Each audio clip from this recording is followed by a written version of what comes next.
Since the very beginning of my time in online business, from 2013 back when it started, I've never had a fully worked out approach to how to reinvest back into the business, how much to reinvest, how much to invest on the current business versus future growth. I've always just focused on how do we grow the business now? What is the next right move? And when you're starting a business, that is fine. In fact, I think until you reach $1 million in revenue, that's the right approach. We've got to prove the business before we can start to think longer term. But as our business grew, I became more and more aware that I didn't have a well-developed strategy for this, for how to utilize money in the best way. We always had ideas for new projects that we could run in the business, but those ideas would come and go. Some of them we'd execute on. It was all a bit haphazard. And most people that I meet also have virtually no idea, no strategy for how to reinvest in the business. So today I want to share a model with you that I learned and that really changed my world when I learned about this model, because it just took this very fuzzy, blurry concept of how to reinvest and brought it into sharp focus and made it so that I understood the concept of how much I should be reinvesting, and it just felt right. And it's really changed how I think about not just using money in the present, but using money into the future as well. And it's called the 3 Horizons Growth Model. It's based on a McKinsey research paper from the late 90s, actually. So it's been around for a while. And you can search this online if you want more information about it. I basically adopted this hook, line, and sinker. So I'm going to show you, I'm going to talk to you about the model as it relates to me and my company, because I think that's just, it's better to come from that experience, right? So if you think about like growing a business, like this is the growth of an average business. Probably not as smooth and curvy as this, but this is, let's just say this is how a business grows. And this is fine. And let's just say that this is up to $1 million in revenue. And that's kind of what it looks like. And until you get to this point, you should be focused on just this. But then you get this big question, big fat question, which is, well, what next? Do you just keep growing the business? Does the business sort of scale exponentially up to $1 billion? Most businesses don't. Most businesses have very real plateaus. For a lot of online businesses, they tend to plateau out around the 2 million, maybe 5 million level. And it's difficult to scale beyond that, short of a kind of wholesale restructuring of the business. And the business may not even support that kind of exponential growth. So what next? And this was always a huge question mark for me. I didn't really know what next. I just kind of assumed that we would keep growing. But the more that I've been around, the more that I've read about historical businesses and seen how they've developed, the more business books I've read, the more I started to understand what the future looks like. And if you look at these studies of old companies, which this is the work that McKinsey did, you see them reinventing themselves in quite interesting patterns. So rather than thinking of this as the trajectory of the business, we think of this as what you could call Horizon 1, or the first horizon. And this is basically the first evolution of the business. Now, this might sound crazy if you haven't really thought much beyond this, but if you stretch out the lifespan of your business to a 10, 20, 30-year view, then what this here becomes is more like this. So we see the growth of a business, it grows, eventually it plateaus. And then if you do nothing, then eventually over time, like happens to virtually every single business, it starts to die a long, slow death. But we don't want that. And so what happens instead is you need to reinvent yourself and move with the times. For example, right now we've got AI coming. Everybody, it's already here. We know this is going to change the landscape. We know we have to evolve. We might not know exactly what it's going to look like, but it cannot be and won't be business as usual. New things have to come. And so after your first horizon, or at some point during that, what happens is you then have a second horizon and a third horizon after that.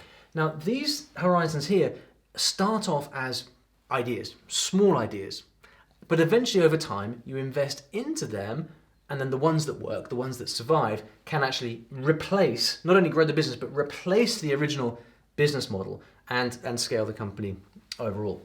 So what do these different things represent? So let's say this is where we are now at this point in time. Okay, so you're in the scaling process and you're thinking about, okay, well, what might the future of the business look like? So right now, Horizon 1, this is maintain core business. So this is all the things you're doing to grow your business: sales, marketing, line extension of products, building a community, whatever it may be. This is business as usual. This is what you're familiar with. Number two, the second horizon here is nurturing emerging businesses. So you've probably got an idea of the kind of businesses which might evolve out of what you're currently doing. So if you have a productized service of some sort, maybe you want to add an agency onto the top, or whatever it may be. If you have an app, then maybe there's I don't know, a series of I don't know, an online or a physical school that you want to create to spin off from the app. It's something that's not part of the core business, but it's what your business could grow into, and you probably have some idea of what that might be right now. So at this point here, if we are here, then what we want to be doing is nurturing emerging businesses so that in time they can actually grow and replace your core business. In parallel with that, then you have the third horizon, which is creating genuinely new businesses. And this is blue sky stuff. This is crazy, wacky stuff that might just seem like totally like a complete fantasy at this point. But you have to be thinking about them, because the time that your main business declines, you don't want to be starting to think about the third horizon at this point.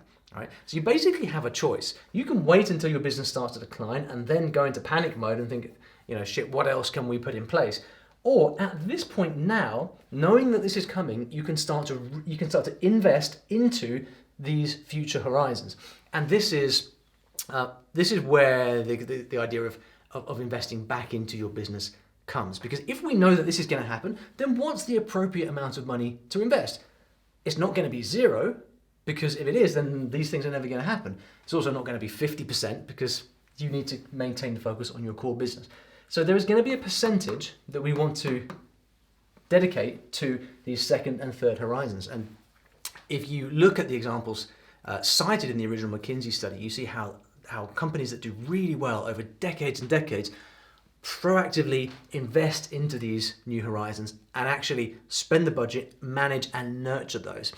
And they create this kind of pipeline of new businesses that come through. So in a minute, I'll tell you about the percentages that I use at Story Learning to invest into these horizons. But to just put a bit of flesh onto the bone, let me tell you about what the horizons look like at Story Learning, which is my language learning business. So first horizon, obviously business as usual. We're focusing on things like product, marketing, conversion rate optimization, all the familiar stuff growing the business. The second horizon here is a certification program. So the main business is language learning education. So we teach you Spanish, we teach you Japanese, things like that. So it's a customer, a student who wants to learn a foreign language. In our certification program, we are training teachers.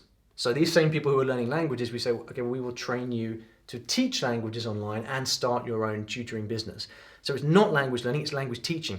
So you can see how this is quite removed from the original language learning business. It's tangential. The customer base is the same. There's huge crossover, which is why we're doing it. But we know that in the future, this has the potential to become as big as, or even to replace, let's say Story Learning dies a death at some point. The certification business can actually will be able to replace that fully and perhaps even grow bigger.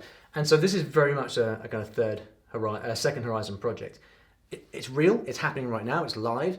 It's just not quite big enough that we would consider it, core business. But in time, over the next, as I record this video, over the next 12 to 18 months, this will actually move to Horizon 1, and then we will start to put the corresponding budget towards that, okay? Now, Horizon 3, I'm not going to tell you what our Horizon 3 things are because we've got some cool stuff in the pipeline, but if you think about the sort of thing it might be as a language learning business, we might decide to develop an app. We might decide to create a product for schools. It might be a kind of AI language thing because that's going to be very, very big. The point is, there may be 5, 10, 15 ideas. And what's important is, from a sort of management strategic perspective, that you know that this is coming and that you put budget towards these things so that you're investing into it before the time comes when it becomes an emergency. So, as someone said to me recently, you can either put $0 in You can either wait until the crisis hits and then put 100% of your budget towards figuring it out, or you can put like 20% towards figuring it out right now so that when the time comes, you're prepared. So what do you think is an appropriate amount? And this is what I always struggled with. So I'll tell you what we do. Our approach is 80% of expenditure goes on Horizon 1, 15% of expenditure goes on Horizon 2, and then 5% of expenditure goes on Horizon 3. This to me feels about right. 4/5 of the money we spend goes on business as usual, because that is still currently the biggest opportunity. But we also know that this here, the second horizon, is real. There's stuff that's, I guess it's worth saying that this stuff that's in second horizon kind of started in third horizon, right? But then as it started to prove itself, we bring it forward. So there are ideas at the beginning which only get 5% budget, and we're like, okay, well, let's just see what we can do with this. Put 5% budget towards it. We chuck a bunch of seeds out into the field, see where green shoots start popping up. And where there are green shoots, we then take that green shoot, we pot it, and then we see if that grows into a fully fledged plant. And if it does, you keep moving it forward, and each time you move it forward, it gets correspondingly higher budget. So the certification program that started off here, kind of then, with very minimal expense, then moved into Horizon 2, where now it's getting a lot more expense. And by this time next year, we're going to be allocating like 80% of budget towards this thing. And over time, this first horizon will fade out, and this will become Horizon 1 here, and we'll add another one up at the top. It's a very simplified model, actually. So that is how we allocate it. And as soon as I read about this 3 horizons model, it just made perfect sense. Sometimes you kind of have these ideas, these concepts of things that you should be thinking about. I know I should be reinvesting. I know I should be saving money personally. I know I should be hiring more team, but I'm not. But you're not quite sure how, and it has this. It exists in a fuzzy way in your mind.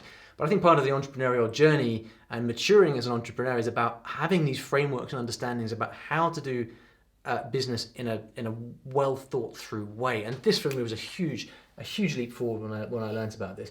So 80, 15, 5 is how we do it. But it doesn't have to be that for you, obviously. It's going to depend on the type of business you are. If you're a high growth startup who expects to pivot within the first 6 to 12 months, you might be more like this. You might be more like 70%, and a full 10% of your expenditure may go towards developing out new kind of crazy ideas.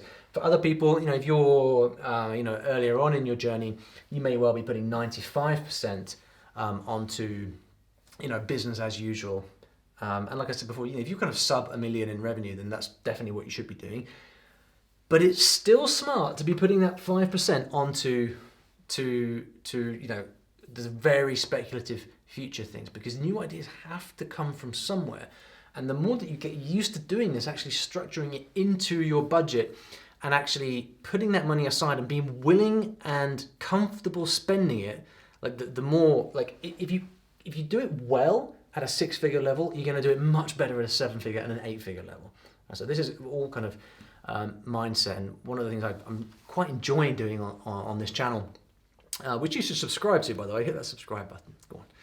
And on my newsletter, it's kind of taking these concepts and frameworks that I've learned and actually, because I wish someone had told me this shit when I was just getting started. Well, when I was just getting started, it would have been too soon probably, but you know what I mean? I wish I'd learned this stuff before I wish I hadn't waited 10 years to learn it, so I'm quite enjoying teaching this stuff.